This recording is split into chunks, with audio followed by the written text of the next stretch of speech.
NQAS के अंतर्गत रजिस्टरों की पूरी जानकारी। HWC, CSC, PHC स्तर पर आवश्यक सभी रजिस्टर। YouTube training video. मैं रोहितास, आप देख रहे हैं स्वास्थ्य आंगनबाड़ी न्यूज। तो जब एनक्वास आता है तो सबसे पहले स्टाफ के दिमाग में एक ही बात आती है कि एनक्वास के अंतर्गत हमें कौन कौन से रजिस्टर रिकॉर्ड संधारण करने की आवश्यकता होती है। HWC, CSC, PHC स्तर पर आवश्यक सभी रजिस्टर, जिसके लिए मैंने यह यूट्यूब ट्रेनिंग वीडियो बनाया है। और जैसा कि आप सबको पता है कि इससे पहले मेरे द्वारा एनक्वास के ऊपर बहुत से वीडियो बनाए गए हैं और बहुत से लोगों का इसके अंदर मुझे अच्छा रिस्पांस मिला। प्रतिदिन एक दो फोन आ जाते हैं कि सर हमारे लिए आगे और कुछ नई जानकारी लेकर के आए और वीडियो लेकर के आए, और विशेष करके आपकी डिमांड के ऊपर ही मैंने यह रजिस्टर वाला जो वीडियो है ये बनाया है। तो यदि आप मेरे चैनल पर पहली बार है और आप मेरे चैनल के एनक्वास से संबंधित और वीडियो देखना चाहते हैं, तो आप जब अपने यूट्यूब के ऊपर सर्च बार के अंदर @स्वास्थ्य आंगनबाड़ी न्यूज यह लिखेंगे तो मेरे चैनल का नाम आपको वहां पर दिखाई देगा। उसके अंदर आपको एनक्वास स्वास्थ्य विभाग के जितने भी ऑनलाइन कार्य होते हैं, जिस जिस ऐप के ऊपर ऑनलाइन कार्य किया जाता है, उन सब के ट्रेनिंग वीडियो मेरे इस चैनल पर आपको मिलेंगे और नई नई जानकारियां भी आपको इस चैनल पर मिलेगी। तो आप अपने मोबाइल के अंदर यूट्यूब खोलिए और सर्च बार के अंदर लिखिए @स्वास्थ्य आंगनबाड़ी न्यूज। ये लिखने के बाद आपको वहां पर मेरे चैनल के सभी वीडियो दिखाई देंगे। तो नमस्कार साथियों, आप सभी का बहुत बहुत स्वागत है हमारे इस विशेष प्रशिक्षण वीडियो में। आज के इस वीडियो में हम बात करने वाले हैं NQAS national quality assurance standard के अंतर्गत HWC, PHC, CHC या स्वास्थ्य विभाग के किसी भी स्तर के हॉस्पिटल के अंदर एनक्वास के तहत अनिवार्य सभी 164 रजिस्टरों की। यहाँ पर आप 164 जब देखेंगे तो आपके दिमाग में एक प्रश्न आएगा कि इतने रजिस्टर हम कैसे लगाएंगे। तो वीडियो आप पूरा देखेंगे, इसके अंदर आपको 164 रजिस्टर जो है वो कौन कौन से डिपार्टमेंट के हैं, किस किस डिपार्टमेंट के अंदर कौन कौन से रजिस्टर लगेंगे और उनको मेंटेन करने का उत्तरदायित्व किसका है। तो साथियों, एनक्वास के भवन या उपकरणों का मूल्यांकन नहीं है, बल्कि रिकॉर्ड, रजिस्टर और डॉक्यूमेंट इसकी सबसे मजबूत रीढ़ मानी जाती है। तो इस वीडियो के अंदर हम हर विभाग के रजिस्टर, कौन कौन सा रजिस्टर क्यों जरूरी है, कौन इन रजिस्टरों को बनाने के लिए जिम्मेदार है, यानी कौन से स्टाफ को कौन से रिकॉर्ड मेंटेन करने की जिम्मेदारी दी जाती है, यह भी आप इसके अंदर जानेंगे। और एनक्वास असेसमेंट में किस रजिस्टर में कितने नंबर जोड़े होते हैं, इन सभी बातों को विभागवार बहुत सरल भाषा में समझेंगे। यह वीडियो विशेष रूप से उपयोगी है MOIC, staff nurse, ANM, pharmacist,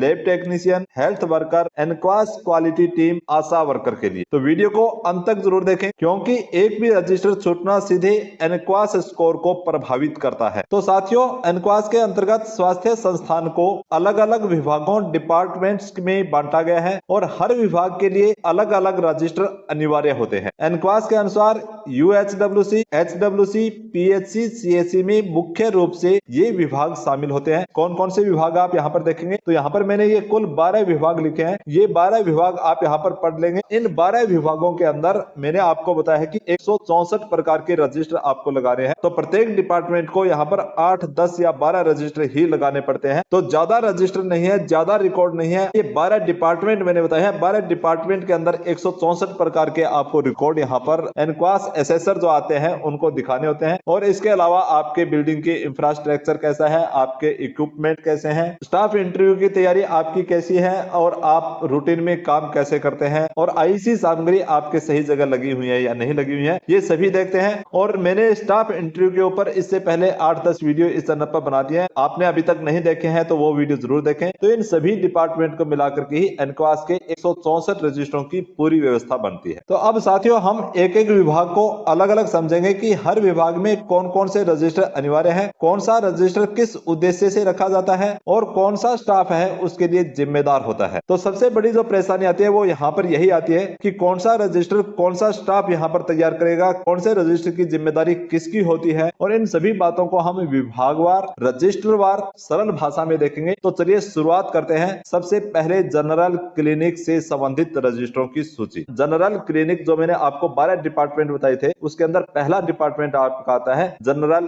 clinic का। तो एनक्वास में गुणवत्ता की शुरुआत सही विभाग और सही रजिस्टर से ही होती है। तो अब बात हम कर रहे हैं जनरल क्लिनिक आवश्यक रजिस्टर। पहला डिपार्टमेंट अपना क्या था, जनरल क्लिनिक था। और इसके अंदर आवश्यक रजिस्टर कितने हैं, तो मैंने आपको बताए थे 164 रजिस्टर है, उसको अपने डिपार्टमेंट वाइज अपने अलग अलग करते हैं। तो सभी डिपार्टमेंट के अंदर 6, 7, 8, 10 रजिस्टर तक ही लगभग यहाँ पर आते हैं। और ये रजिस्टर कौन कौन से होंगे आपको बताऊंगा। तो यहाँ पर मैंने क्रम संख्या दी हुई है। क्रम संख्या के बाद आप देखेंगे इधर रजिस्टर का नाम है, रजिस्टर के नाम के बाद रजिस्टर इंडेक्सिंग है और उत्तरदायी व्यक्ति है, यानी इन रजिस्टरों के रिकॉर्ड के लिए उत्तरदायी व्यक्ति कौन होता है वो मैं आपको बताऊंगा। तो यहाँ पर आप देखेंगे क्रम संख्या आप समझ जाएंगे कि इसके अंदर क्या है। रजिस्टर का नाम मैंने इंग्लिश और हिंदी दोनों के अंदर दिया है, ये इंग्लिश के अंदर है और हिंदी के अंदर है। और इधर रजिस्टर इंडेक्सिंग जो है, रजिस्टर इंडेक्सिंग के अंदर यहाँ पर SWC CSC PHC लिखा हुआ है, तो इससे आप समझेंगे कि SWC CSC PHC सभी के लिए रजिस्टर लागू होंगे। और यहाँ पर जो GC लिखा हुआ है इसका मतलब है ये जनरल क्लिनिक, और 01 का मतलब है कि ये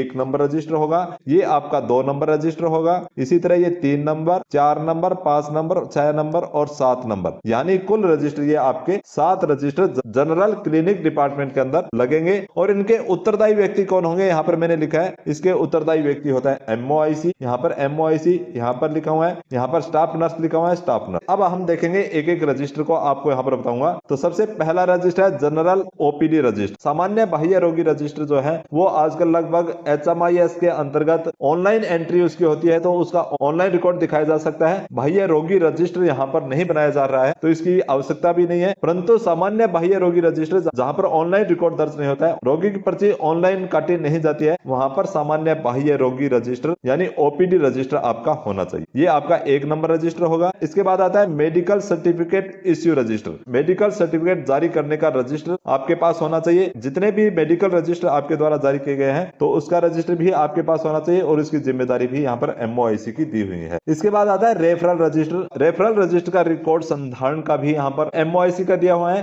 क्योंकि MOIC के द्वारा ही मरीज को रेफर किया जाता है, अन्य स्टाफ मरीज को रेफर नहीं करते हैं। तो यहाँ पर जब MOIC रेफर करते हैं तो रेफर करने से पहले उस रजिस्टर के अंदर उसकी पूरी एंट्री करेंगे। इसके बाद आता है फॉलोअप रजिस्टर, अनुवर्ती रजिस्टर। अब फॉलोअप रजिस्टर, अनुवर्ती रजिस्टर जो होता है इसके अंदर MOIC या स्टाफ नर्स भी कर सकते हैं, तो यहाँ पर जो इस काम को देख रहे हैं वो इस रजिस्टर को मेंटेन कर सकते हैं। इसके बाद आता है एडोलेसेंट रजिस्टर, ARSHOPD, किशोरी स्वास्थ्य रजिस्टर, किशोरी स्वास्थ्य रजिस्टर भी प्रत्येक संस्था पर होना चाहिए। उसके बाद आता है काउंसलिंग रजिस्टर, परामर्श रजिस्टर, परामर्श रजिस्टर, काउंसलिंग रजिस्टर जो होता है वो स्टाफ नर्स को यहाँ पर जिम्मेदारी दी गई है, यानी जो नर्सिंग स्टाफ होता है उनके द्वारा यहाँ पर परामर्श रजिस्टर मेंटेन करने की जिम्मेदारी दी गई है। इसी तरह BMW रजिस्टर, जैव अपशिष्ट प्रबंधन रजिस्टर, इसकी जिम्मेदारी भी स्टाफ नर्स को दी गई है। स्टाफ नर्स के द्वारा यहाँ पर BMW रजिस्टर जो होता है, जैव अपशिष्ट प्रबंधन रजिस्टर जो होता है, तो उसकी एंट्री यहाँ पर की जानी चाहिए। तो यहाँ पर मैंने आपको जनरल क्लिनिक के लिए आवश्यक जो रजिस्टर है वो 7 रजिस्टर होते हैं, ये 7 रजिस्टर इस डिपार्टमेंट के अंदर लगेंगे। नेक्स्ट डिपार्टमेंट आता है नंबर 2 नंबर पर अपना डिपार्टमेंट है मैटरनल हेल्थ के लिए आवश्यक रजिस्टर। तो मैटरनल हेल्थ के अंदर कौन कौन से रजिस्टर लगेंगे,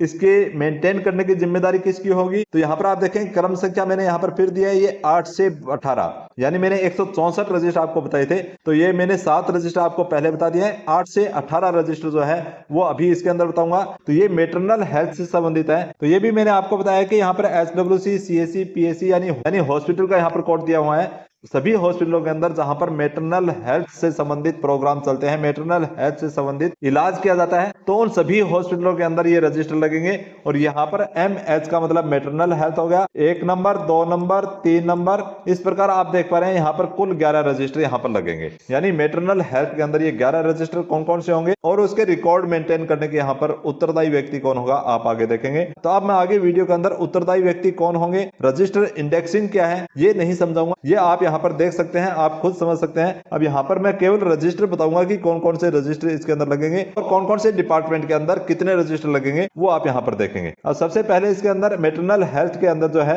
वो ANC रजिस्टर आता है, प्रसव पूर्व देखभाल ANC रजिस्टर। ये मैंने आपको एक स्टैंडर्ड के हिसाब से बताया कि किसको करना चाहिए, बाकी जिस हॉस्पिटल के अंदर जो स्टाफ कर रहे हैं उन्हीं को ये रिकॉर्ड मेंटेन करना होता है। 2 नंबर यहाँ पर रजिस्टर आता है PNC रजिस्टर, प्रसव पश्चात देखभाल का रजिस्टर होता है। और 3 नंबर रजिस्टर है ONG, ops gynaec OPD register, प्रसूति एवं स्त्री रोग बाह्य रोगी रजिस्टर जो है वो होना चाहिए। आगे आता है PMSMA रजिस्टर, प्रधानमंत्री सुरक्षित मातृत्व अभियान का रजिस्टर है। जो ये वीडियो आप देख रहे हैं तो आप कमेंट बॉक्स में लिख करके बताएंगे कि प्रधानमंत्री सुरक्षित मातृत्व अभियान कब मनाया जाता है, आप इस वीडियो के कमेंट बॉक्स में जरूर लिखेंगे। तो आगे यहाँ पर देखेंगे 5 नंबर रजिस्टर है रेफरल रजिस्टर। तो यहाँ पर ANC, PNC या प्रधानमंत्री सुरक्षित मातृत्व अभियान के दिन किसी को रेफर किया जाता है तो उसका रेफरल रजिस्टर भी यहाँ पर होना चाहिए। इसके बाद आता है 6 नंबर रजिस्टर परामर्श रजिस्टर, एएनएम स्टाफ नर्स का यहाँ पर मैंने रोल बताया है। इसके बाद आता है एमसीपी कार्ड इश्यू रजिस्टर, यानी ममता कार्ड जब आप बना करके देते हैं, एमसीपी कार्ड का मतलब होता है ममता कार्ड,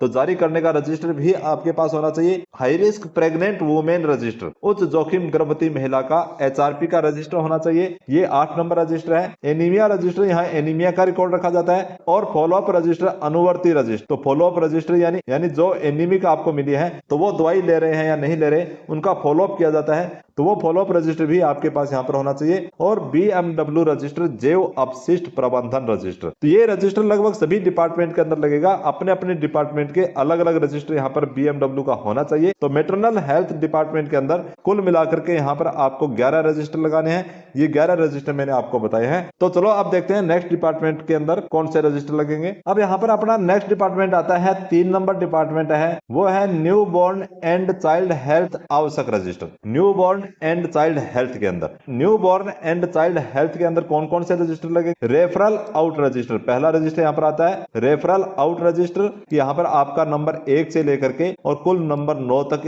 यानी यहाँ पर आपके 9 रजिस्टर लगने हैं। तो ये 9 रजिस्टर कौन कौन से होंगे वो आप देखेंगे। पहला रजिस्टर यहाँ पर referral out register, paediatric OPD register, बाल चिकित्सा बाह्य रोगी रजिस्टर, अगर आपके संस्थान पर बाल चिकित्सा बाह्य रोगी रजिस्टर, बाल चिकित्सा ओपीडी रजिस्टर लगाया हुआ है, ऑनलाइन पर्ची नहीं कट रही है, तो बाल चिकित्सा बाह्य रोगी रजिस्टर भी लगेगा। अगर ऑनलाइन आपका इसका रिकॉर्ड आप दिखा सकते हैं बच्चों की ओपीडी का, तो आपको यह रजिस्टर लगाने की आवश्यकता नहीं है। इसी तरह ओआरटी रजिस्टर, इसका क्या है, मुख पुनर्जलीकरण चिकित्सा रजिस्टर। तो ओआरटी रजिस्टर का मतलब है ओरल, ओ से मतलब है ओरल रिहाइड्रेशन थेरेपी रजिस्टर, मुख पुनर्जलीकरण चिकित्सा रजिस्टर। यह रजिस्टर मुख्य रूप से 5 वर्ष से कम उम्र के दस्त से ग्रसित, डायरिया से ग्रसित बच्चों के लिए लगाया जाता है, जिनको ओआरएस व जिंक की टेबलेट दी जाती है, तो उनका रिकॉर्ड भी आपके पास होना चाहिए। तो इसलिए यह रजिस्टर लगाया जाता है। ओआरटी रजिस्टर है मुख पुनर्जलीकरण चिकित्सा रजिस्टर। तो यहाँ पर जो ओआरएस या जिंक की टेबलेट जिस स्टाफ के द्वारा दी जाती है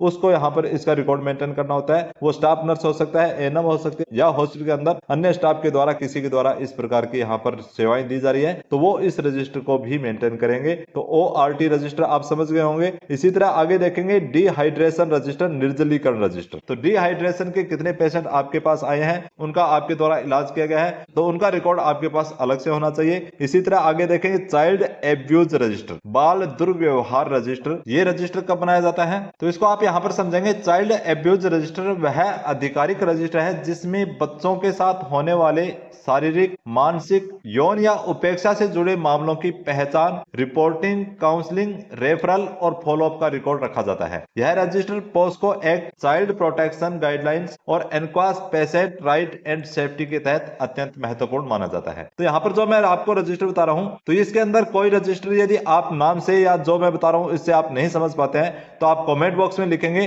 ताकि नेक्स्ट वीडियो के अंदर मैं आपको उस रजिस्टर के बारे में विस्तार से बता सकूं कि ये रजिस्टर कौन सा होता है और उसके अंदर किस प्रकार का रिकॉर्ड रखा जाता है। तो मैंने अभी चाइल्ड एब्यूज रजिस्टर, बाल दुर्व्यवहार रजिस्टर आपको बताया है कि इसके अंदर किस प्रकार का रिकॉर्ड रखा जाएगा, वो आपको अच्छे से समझ में आ गया होगा। इसी तरह आगे छठा रजिस्टर देखेंगे, हाई रिस्क रजिस्टर, उच्च जोखिम रजिस्टर। तो यहाँ पर new born and child health से संबंधित है, तो इसके अंदर हाई रिस्क रजिस्टर, यानी कोई बच्चा है जो आपके हॉस्पिटल में आया है वो हाई रिस्क श्रेणी के अंदर आता है, तो उसका रिकॉर्ड भी आपके पास होना चाहिए, तो उसके लिए एक रजिस्टर लगेगा।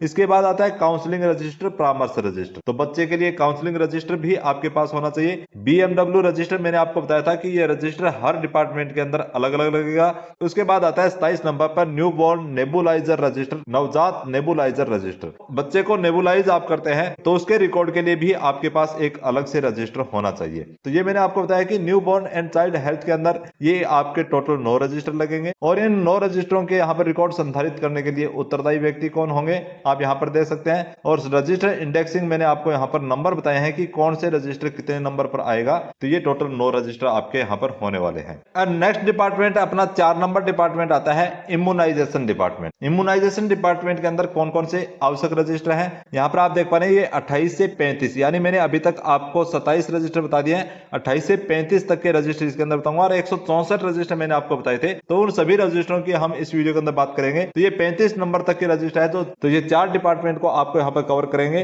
तो इसके अंदर आप देखेंगे रजिस्टर, इंडेक्सिंग और उत्तरदायी व्यक्ति आप यहाँ पर देख पा रहे हैं। तो अब हम बात करते हैं इम्यूनाइजेशन के अंदर पहला रजिस्टर कौन सा है? टीकाकरण रजिस्टर। तो ये टीकाकरण रजिस्टर, बच्चों का जब टीकाकरण किया जाता है तो इम्यूनाइजेशन के अंदर गर्भवती महिलाओं का, बच्चों का जो आपके द्वारा इम्यूनाइजेशन किया जाता है, टीकाकरण किया जाता है, तो उसका रजिस्टर यहाँ पर होना चाहिए। यहाँ पर उसके लिए उत्तरदायी व्यक्ति आप देख पा रहे हैं एएनएम या स्टाफ नर्स हो सकते हैं। AEFI रजिस्टर जो सबसे महत्वपूर्ण रजिस्टर है, टीकाकरण पश्चात प्रतिकूल घटना रजिस्टर, यानी टीकाकरण के बाद किसी बच्चे में, किसी व्यक्ति के अंदर किसी भी प्रकार की कोई प्रतिकूल घटना आपको मिली है तो उसका भी आपके पास एक रजिस्टर होना चाहिए। उसके अंदर उनका रिकॉर्ड यहाँ पर मेंटेन आपके पास होना चाहिए। उसके बाद आता है वैक्सीन स्टॉक रजिस्टर, वैक्सीन भंडारण रजिस्टर, जो ILR इंचार्ज होता है, कोल्ड चेन का जो इंचार्ज होता है उसके पास होता है। तो वैक्सीन भंडारण रजिस्टर सभी के पास होना चाहिए। 4 नंबर रजिस्टर आ जाए टेम्परेचर कंट्रोल रजिस्टर, तापमान नियंत्रण रजिस्टर, ये कोल्ड चेन इंचार्ज के पास होता है। रेफरल रजिस्टर भी आपके पास होना चाहिए, यानी इम्यूनाइजेशन के बाद किसी के प्रतिकूल घटना किसी में आपको दिखाई देती है, उसको आपने रेफर किया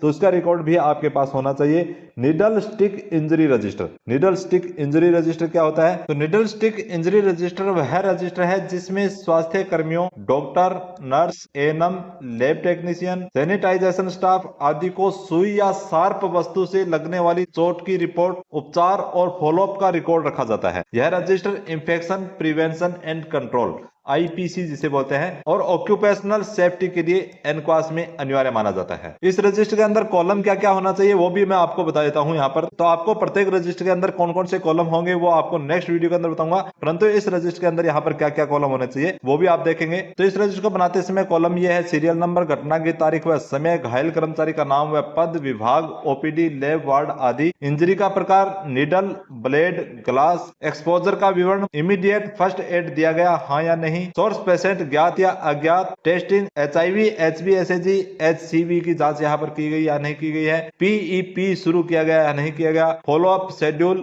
मेडिकल ऑफिसर इंचार्ज के हस्ताक्षर, तो ये कॉलम बन सकते हैं। तो इस प्रकार के प्रत्येक रजिस्टर के आपको कॉलम बताऊंगा कि कौन से कॉलम के अंदर किस प्रकार से आपको विवरण बनना है, वो भी आपको नेक्स्ट वीडियो के अंदर बताऊंगा। तो अभी हम देखते हैं कि नेक्स्ट के अंदर कौन सा रजिस्टर आएगा। तो मैंने आपको 6 नंबर रजिस्टर बताया है। निडल स्टिक इंजरी रजिस्टर क्या होता है और इसके अंदर आपको किस प्रकार से एंट्री करनी है और कौन से यहाँ पर कॉलम होते हैं। इसी तरह BMW रजिस्टर, जैव अपशिष्ट प्रबंधन रजिस्टर मैंने आपको बताया था हर डिपार्टमेंट के अंदर लगेगा। और डीप फ्रीजर रजिस्टर है, डीप फ्रीज रजिस्टर है, ये रजिस्टर भी सभी कोल्ड चेन पॉइंट पर लगेगा। तो अभी तक हमने यहाँ पर 4 डिपार्टमेंट की बात की है कि इन 4 डिपार्टमेंट के अंदर कुल 35 रजिस्टर लगेंगे और प्रत्येक डिपार्टमेंट के अंदर कितने कितने रजिस्टर लगेंगे वो मैंने आपको बताया है। तो एनक्वास केवल एक सर्टिफिकेट नहीं बल्कि स्वास्थ्य सेवाओं में उत्कृष्टता का प्रतीक है। आज के वीडियो में हमने 12 में से 4 महत्वपूर्ण विभागों में लगाए जाने वाले रजिस्टरों की पूरी जानकारी दी है। तो मैंने आपको बताया था कि कुल 12 विभाग है, 12 विभाग के अंदर 4 जो डिपार्टमेंट है उन 4 डिपार्टमेंट के अंदर कौन कौन से रजिस्टर लगेंगे उसकी पूरी जानकारी मैंने आपको इस वीडियो के अंदर दी है।